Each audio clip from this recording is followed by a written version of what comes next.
Hi everyone in Charlotte. It's a little strange here. My wife and I have never made a home video, but here we are. She's helping me make one here for you at Charlotte. And what I want to talk to you briefly about today, and sorry I couldn't be there in person, is a concept from a book from the Heath brothers. I've mentioned them before. Here's the book I'm going to talk about. It's called Switch: How to Change Things When Change is Hard. And one of the ideas they talk about is that when individuals and organizations try to get better, one of the mistakes they commonly fall into is focusing on problems that need to be fixed. And it's understandable because we certainly need to attend to the things that aren't going so well. But the problem is that can lead to too much emphasis on what's not working. And so what these guys did is they studied individuals and organizations that have successfully become learning organizations that continually change for the better. And what they found is people who are successful at this make sure that they invest time focusing on bright spots. It's what they call them. And the idea is to strike a better balance so that we spend more time asking this question: what's working well? What are things that we're feeling proud about? And at the heart of this, the language they use is, what are successes worth emulating? I want to plant that seed for what I'm about to frame for you because we have a gallery coming up at the end of this year. And while I'm going to be preparing this Friday when I'm at Charlotte meeting with teachers, I'll be helping the people in the cohort this year getting ready for the gallery. But I wanted to give an invitation to the whole faculty, and Greg was kind enough to give me this time. And what I want to frame this is an invitation to the rest of you in the faculty to think about, is there some bright spot from this year that you would be interested in maybe contributing to the gallery? I'd like to turn now to a handout that I think you all have. If not, I'll just pause for a minute, or you can hit pause, and it looks a little bit like this.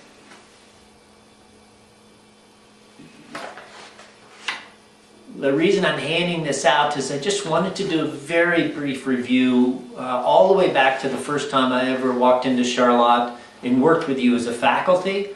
And if all of you have that, you can see there's the picture there of Clarissa and her clarinet, and remember Coach Clifford going down to Brazil, and this idea of learning environments that really accelerate learning, having these different elements. Mental models, helping students really see where the learning is going so they can play an active role closing the gap between where they are and where we're trying to get to. The idea of targeted practice and compressing the field, that great soccer example of, if you want to improve skills, if you make the field smaller and fewer players, it makes sure that everybody's really touching the ball a lot. Great analogy for targeting practice in the classroom. And this idea of rapid ongoing feedback, trying to do that during the learning rather than having large intervals of time in between. And then finally, and maybe most importantly, finding the feeling, that emotional trigger with students, not just by having engaging material, but also having relationships work as such in a classroom that people are really becoming their best selves. There are also those three findings there from How People Learn, which we spent a good amount of time on. The piece I'd emphasize now about that is the emphasis really of that our learners come with preconceptions, and we need to contend with those or else our learning won't really last. And the other is that third one around metacognition, the idea of how do we help the learner own more the learning, because as we know, the one doing the work is the one doing the learning. And then we spent, and many of you probably might not be able to remember this, but I spent time defining differentiation by showing you a lesson. And then as a faculty, we asked ourselves, is this differentiation or not really?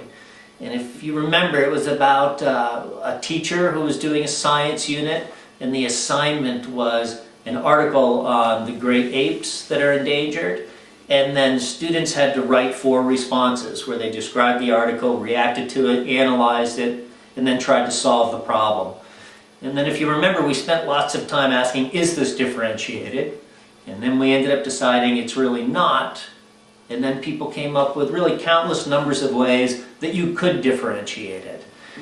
And once we did that for a while, I kind of pulled the rug out from underneath you a little bit by design to say The mistake we've just made is the mistake that countless teachers make, which is they differentiate just for the sake of differentiating.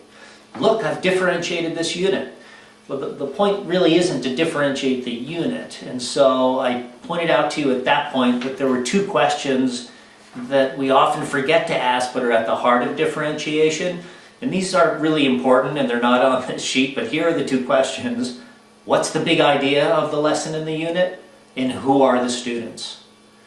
And you may recall that the next activity we did way back when on that day is I then described the big idea for you of the unit, and I described to you the demographics and the dispositions of those students in the class.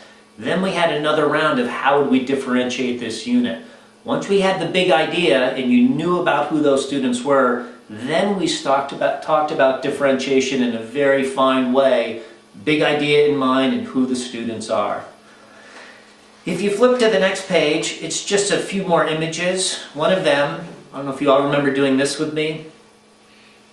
I don't know if this is coming out on the film, but it's the idea of students being together in a classroom, doing things together, but then having time apart to explore and to practice and to get feedback and then to come back together.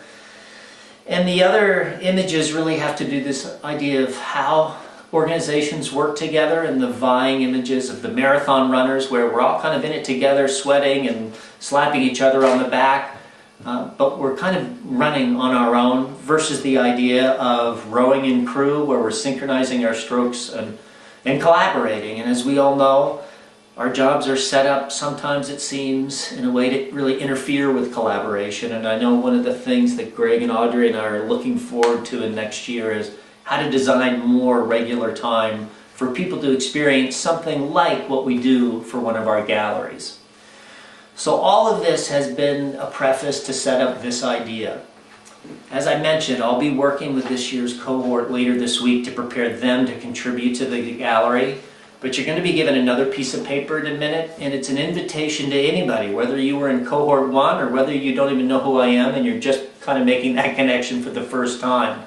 We'd really like anyone who has any type of bright spot from this year, some success of yours worth emulating, even if it's just very small and tiny. Maybe it's more grandiose than that. It does not need to be. But we just wanted to make sure that all of you felt invited to contribute something to the gallery. And while some of you might not be interested, I understand that, but we didn't want it to be just this cohort. We know there are great things and bright spots going on out there. It's a wonderful way to end the year to have a chance to really look at those. So when you get the handout that describes this invitation for the rest of you to consider contributing a bright spot to the gallery, if you have questions, my email's on that document. I'd be more than glad to walk you through preparing something for the gallery.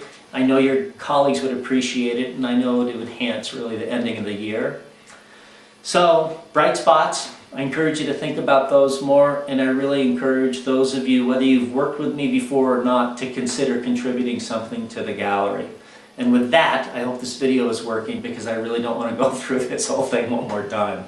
Thanks everybody, sorry I couldn't be there. Have a great day.